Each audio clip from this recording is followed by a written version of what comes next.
ಶಿವು ಇಲ್ಲಿ ಫೈನಲಿ ಈ ಒಂದು ದಿನಕ್ಕೋಸ್ಕರ ನಾವು ಕಾಯ್ತಾ ಇದ್ವಿ, ಎಲ್ಲರೂ ಕೂಡ ಕಾಯ್ತಾ ಇದ್ರು. ಹೌದಪ್ಪ ಬರುತ್ತೆ ಅನ್ನೋಂತ ಒಂದು ವಿಶ್ವಾಸ ಇತ್ತು, ನಿರೀಕ್ಷೆ ಇತ್ತು. ಅದರಲ್ಲೂ ಕೂಡ LPG ಗ್ಯಾಸ್ಗಳನ್ನ ಹೊತ್ತು ತರ್ತಾ ಇರುವಂತಹ ಈ ಒಂದು ಹಡಗುಗಳು ಯಾವಾಗ ತಲುಪುತ್ತೆ ಅನ್ನುವಂಥ ನಿರೀಕ್ಷೆ ಇತ್ತು.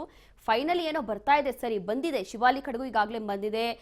ಇರಾನ್ ಕೂಡ ಅದಕ್ಕೆ ಒಂದು ಅನುಮತಿಯನ್ನ ಕೊಡ್ತು. ಕಾರಣ ಏನು ಅಂತಂದ್ರೆ ನಮ್ಮ ಭಾರತ ಏನಿದೆ ಅದು ಆಪ್ತ ದೇಶ ಅಂತ ಹೇಳಿ ಒಂದು ಒಳ್ಳೆಯ ಒಂದು ಆತ್ಮವಿಶ್ವಾಸ, ಒಂದು ಬಾಂಡಿಂಗ್ ಇದೆ ಅಂತ ಹೇಳಿ ಇದು ಅನುಮತಿಯನ್ನು ಕೊಟ್ಟಿರೋದು. ಆದ್ರೆ ಇದರಿಂದ ಏನೆಲ್ಲ ಎಫೆಕ್ಟ್ ಆಗ್ಬೋದು, ಏನಾದ್ರೂ ಸಮಸ್ಯೆ ಆಗತ್ತಾ ಅಂತಂದ್ರೆ ಇವಾಗ ಏನು ಹಡಗು ಬರ್ತಾ ಇದೆ ಗ್ಯಾಸ್ಗಳನ್ನ ಹೊತ್ತಿ, ಅದು ಒಳ್ಳೆಯ ವಿಚಾರ ಒಂದು ಕಡೆ, ಆದ್ರೆ ನೆಗೆಟಿವ್ ಆಗಿ ಏನಾದ್ರೂ ಇರಬಹುದಾ ಅಂತ. ಎಸ್ ರೋಶಿನಿ, ನೆಗೆಟಿವ್ ವಿಚಾರಗಳು ಯಾವುದೂ ಇಲ್ಲ. ಈ ಸದ್ಯಕ್ಕೆ ಎರಡು ಹಡಗು ಏನು ಬರ್ತಾ ಇದೆ, ಎರಡು ಹಡಗುಗಳು ಕೂಡ ಒಂದು ಸ್ವಲ್ಪ ಮಟ್ಟಿನ ನಿಟ್ಟುಸಿರು ಬಿಡುವಂಥದ್ದಕ್ಕೆ ಭಾರತ ದೇಶ ನಿಟ್ಟುಸಿರು ಬಿಡುವಂಥದ್ದಕ್ಕೆ ಸಾಧ್ಯ ಆಗುತ್ತೆ. ಯಾಕಂತ ಹೇಳಿದ್ರೆ ಒಟ್ಟು 92,712 ಮೆಟ್ರಿಕ್ ಟನ್ನು ಅನಿಲವನ್ನು ಹೊತ್ತು ತರ್ತಾ ಇರುವಂಥದ್ದು ಎರಡೂ ಹಡಗುಗಳು. ಇವತ್ತು ಶಿವಾಲಿಕ್ ಹಡಗು 45,000 ಮೆಟ್ರಿಕ್ ಟನ್ ತಗೊಂಡು ಬಂದರೆ, ನಾಳೆ ನಂದಾದೇವಿ ಹಡಗು 57,700 ಮೆಟ್ರಿಕ್ ಟನ್ನನ್ನು ಹೊತ್ಕೊಂಡು ಬರುತ್ತೆ. ನಾಳೆ ಅದು ಕುಂಡ್ಲಾದ ಬಂದರಿನಲ್ಲಿ ತಲುಪುತ್ತೆ. ಇವತ್ತು ಮುಂದ್ರಾ ಬಂದರಿಗೆ ಶಿವಾಲಿಕ್ ಹಡಗು ತಲುಪುವಂಥದ್ದು. ಇದು ಒಂದು ಸಣ್ಣ ಮಟ್ಟದ ನಿಟ್ಟುಸಿರು ಅಂತ ಹೇಳ್ಬೋದು. ಈಗಾಗಲೇ ಯುದ್ಧ ಪ್ರಾರಂಭ ಆದಮೇಲೆ ಒಂದು ಹಡಗು ಏನು ಮೊದಲನೇ ಹಡಗು ಬಂದಿತ್ತು ಲಾಡ್ಲಾ, ಆ ಒಂದು ಹಡಗು ಸುಮಾರು 8,800 ಮೆಟ್ರಿಕ್ ಟನ್ನನ್ನು ಹೊತ್ಕೊಂಡು ಬಂದಿತ್ತು. ಅದರಿಂದ ಒಂದು ಸ್ವಲ್ಪ ಮಟ್ಟಿನ ಒಂದು ರಿಲೀಫ್ ಸಿಕ್ಕಿತ್ತು. ಈಗ ಎರಡು ಹಡಗುಗಳು ಬರ್ತಿರುವಂಥದ್ದು ಸುಮಾರು 65 ಲಕ್ಷ ಸಿಲಿಂಡರ್ಗಳನ್ನು ಫಿಲ್ ಮಾಡುವಷ್ಟು ಈ ಒಂದು ಹಡಗುಗಳಲ್ಲಿ ಬರ್ತಿರುವಂಥ 92,712 ಮೆಟ್ರಿಕ್ ಟನ್ ಅನಿಲ ಸಾಕಾಗ್ತದೆ. ಅಂದರೆ ಕೆಲವು ವಾರಗಳಷ್ಟು ಕಾಲ ನಿಟ್ಟುಸಿರನ್ನ ಬಿಡ್ಬೋದು. 65 ಲಕ್ಷ ಸಿಲಿಂಡರ್ಗಳು ತುಂಬಿಸಬಹುದಾದ್ರೆ ಒಂದಷ್ಟು ತಿಂಗಳುಗಳ ಕಾಲ ಆ ಸಿಲಿಂಡರ್ಗಳು ಕೆಲಸಕ್ಕೆ ಬರ್ತವೆ, ಅಂದರೆ ಉಪಯೋಗಕ್ಕೆ ಬರ್ತವೆ. ಆ ನಂತರದಲ್ಲಿ ಈಗೇನು ಉಳಿದಂತೆ ಇನ್ನೂ 22 ಹಡಗುಗಳು ಹರ್ಮುಜ್ನ ಜಲಸಂಧಿಯಲ್ಲೇ ಸಿಲುಕಾಕೊಂಡಿದ್ದಾವೆ. ಆ ಹಡಗುಗಳನ್ನು ಕೂಡ ಕರ್ತರುವಂಥದ್ದಕ್ಕೆ ಈಗ ವಿದೇಶಾಂಗ ಸಚಿವರುಗಳು ಕೂಡ ಮಾತಾಡ್ತಾ ಇರುವಂಥದ್ದು, ರಾಜತಾಂತ್ರಿಕವಾಗಿ ಮಾತನಾಡ್ತಾ ಇದ್ದಾರೆ. ಆದರೆ ಈಗಾಗಲೇ ನೀವು ಹೇಳಿದಂತೆ ಇರಾನು ನಮಗೆ ಏನು ಪರಂಪರಾನುಗತವಾಗಿ ಬಹಳಷ್ಟು ಹಳೆಯ ಸ್ನೇಹವನ್ನು ಹೊಂದ್ಕೊಂಡಿದ್ವಿ. ಆದರೆ ಈ ಮಧ್ಯದಲ್ಲಿ ಯಾವಾಗ ಇಸ್ರೇಲ್ಗೆ ಭೇಟಿ ಕೊಟ್ಟು ಬಂದ ಮೇಲೆ ಯುದ್ಧ ಕೂಡ ಶುರುವಾಗುತ್ತೆ, ನಮ್ಮ ಪ್ರಧಾನಿ ಇಸ್ರೇಲ್ಗೆ ಭೇಟಿ ಕೊಟ್ಟು ಬಂದ ಮೇಲೆ ಯುದ್ಧ ಕೂಡ ಶುರುವಾಗುತ್ತೆ. ಆ ಸಂದರ್ಭದಲ್ಲಿ ಒಂದು ವಾರಗಳ ಕಾಲ ಯಾವುದೇ ರೀತಿಯ ಮಾತುಕತೆ ಮಾಡಿರೋದಿಲ್ಲ. ಸೊ ಇರಾನ್ನ ಜೊತೆಗೆ ನಮ್ಮ ಇಂಡಿಯಾ ಆಗಲಿ ಮಧ್ಯಪ್ರಾಚ್ಯದ ಬೇರೆ ರಾಷ್ಟ್ರಗಳು ಕೂಡ ಮಾಡಿರೋದಿಲ್ಲ. ಯಾಕೆಂತ ಹೇಳಿದ್ರೆ ಅಮೇರಿಕ ಈ ಯುದ್ಧದ ಒಂದು ಪ್ರೊಜೆಕ್ಷನ್ ಹಾಗೆ ಕೊಟ್ಟಿತ್ತು, ಒಂದು ವಾರ ಅಥವಾ 3-4 ದಿನದಲ್ಲಿ ನಾವು ಇರಾನನ್ನು ಮಕಾಡೆ ಮಲಗಿಸ್ತೀವಿ ಅನ್ನೋವಂಥ ಒಂದು ಸಂದೇಶವನ್ನು, ಒಂದು ಆ ರೀತಿಯ ಒಂದು ಹುಮ್ಮತನವನ್ನು ಹೇಳ್ತಾ ಇತ್ತು.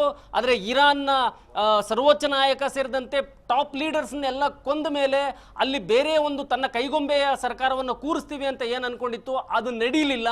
ನಂತರದಲ್ಲಿ ಅಲ್ಲಿ ಮುಜ್ತಾಬಾ ಬಂದಿದ್ದಂಥದ್ದು ಸರ್ವೋಚ್ಚ ನಾಯಕನಾಗಿ ಖಮೇನಿಯ ಮಗನನ್ನೇ ಆಯ್ಕೆ ಮಾಡ್ಕೊಳ್ತಾರೆ. ಈಗ ಯುದ್ಧವನ್ನು ಕೂಡ ಇರಾನ್ ಮುಂದುವರಿಸುತ್ತೆ. ಹಾಗಾಗಿ ನಮಗೆ ಇರಾನ್ ಜೊತೆ ಯಾವುದೇ ರೀತಿಯ ಸಮಸ್ಯೆ ಇರಲಿಲ್ಲ. ಆದರೆ ಯಾವ ಕಾರಣಗಳಿಂದ ಇಸ್ರೇಲ್ ಮತ್ತು ಅಮೇರಿಕದ ಒಂದು ಅಣತಿಯಂತೆ ಈ ಕೇಂದ್ರ ಸರ್ಕಾರ ನಡೀತಾ ಇದೆ ಅನ್ನುವಂಥದ್ದನ್ನು ಈಗೇನು ಆರೋಪ ಮಾಡ್ತಾ ಇದ್ದಾರೆ ವಿರೋಧ ಪಕ್ಷಗಳು ಕೂಡ.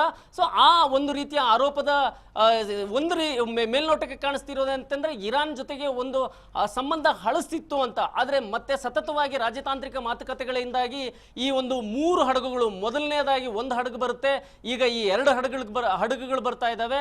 ಅದನ್ನು ಹೊರತುಪಡಿಸಿದ್ರೆ ಇನ್ನೂ ಕೂಡ 22 ಹಡಗುಗಳನ್ನು ಅಲ್ಲಿಂದ ತರೋದು ಹೇಗೆ ಅನ್ನುವಂಥದ್ದನ್ನು ಕೂಡ ಮಾತುಕತೆ ಮಾಡ್ತಿರುವಂಥದ್ದು.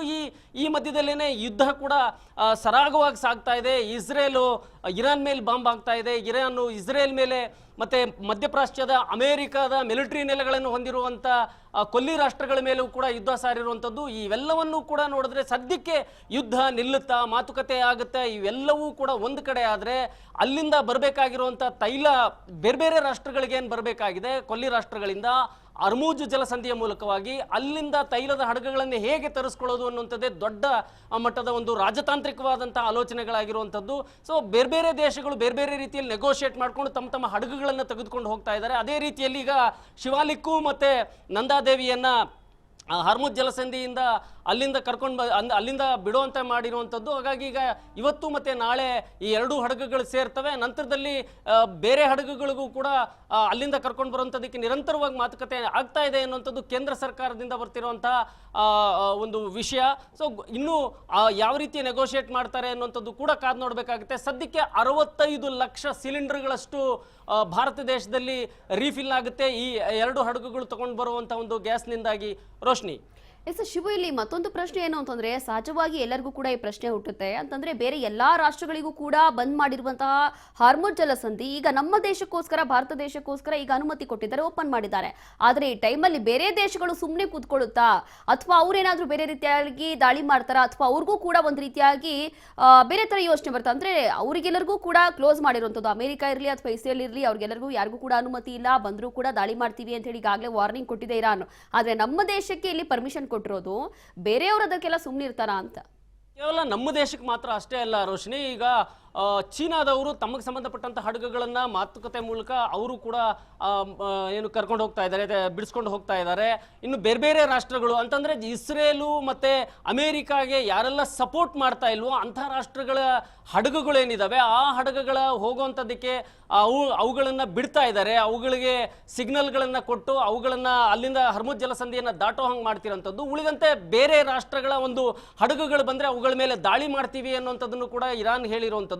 ಬಹುತೇಕವಾಗಿ ಎಲ್ಲ ಹಾರ್ಮುಜ್ ಜಲಸಂಧಿಯ ಅಲ್ಲಿಂದ ಹಾದು ಹೋಗಬೇಕು ಅಂತಂದ್ರೆ ಇರಾನ್ನ ಸಂಪೂರ್ಣವಾದಂತಹ ಬೆಂಬಲ ಬೇಕಾಗುತ್ತೆ, ಸಂಪೂರ್ಣವಾದಂತಹ ನ್ಯಾವಿಗೇಷನ್ಸ್ ಬೇಕಾಗುತ್ತೆ. ಇಲ್ಲ ಅಂತ ಹೇಳಿದ್ರೆ ಅಲ್ಲಿಂದ ದಾಟುವಂಥದ್ದು ಬಹಳ ಕಷ್ಟ. ಹಾಗಾಗಿನೇ ಯಾರೆಲ್ಲ ಅಮೆರಿಕಾದ ವಿರೋಧಿಗಳಿದ್ದಾರೆ ಅಂದರೆ ಚೀನಾ ಅಂತವರು, ಅಂಥ ಹಡಗುಗಳು ಈಗಾಗಲೇ ಬರ್ತಾ ಇದೆ. ಈ ಮಧ್ಯದಲ್ಲಿ ಭಾರತ ಒಂದು ಸಂದಿಗ್ಧ ಪರಿಸ್ಥಿತಿಗೆ ಸಿಕ್ಕಾಕೊಂಡಿದ್ದಂಥದ್ದು ಇಸ್ರೇಲ್ಗೆ ಹೋಗಿ ಬಂದಿದ್ದದ್ದು.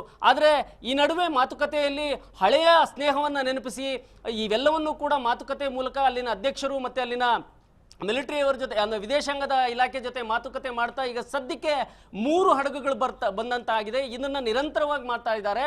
ಸೊ ಅದನ್ನು ಹೊರತುಪಡಿಸಿದ್ರೆ ಇನ್ನೂ ಕೂಡ ಹಾರ್ಮುಜ್ ಜಲಸಂಧಿಯಲ್ಲಿ ವಿವಿಧ ರಾಷ್ಟ್ರಗಳಿಗೆ ಸೇರಿದಂತಹ ಹಡಗುಗಳು ಅಲ್ಲೇ ಸಿಲುಕಾಕೊಂಡಿರುವಂಥದ್ದು.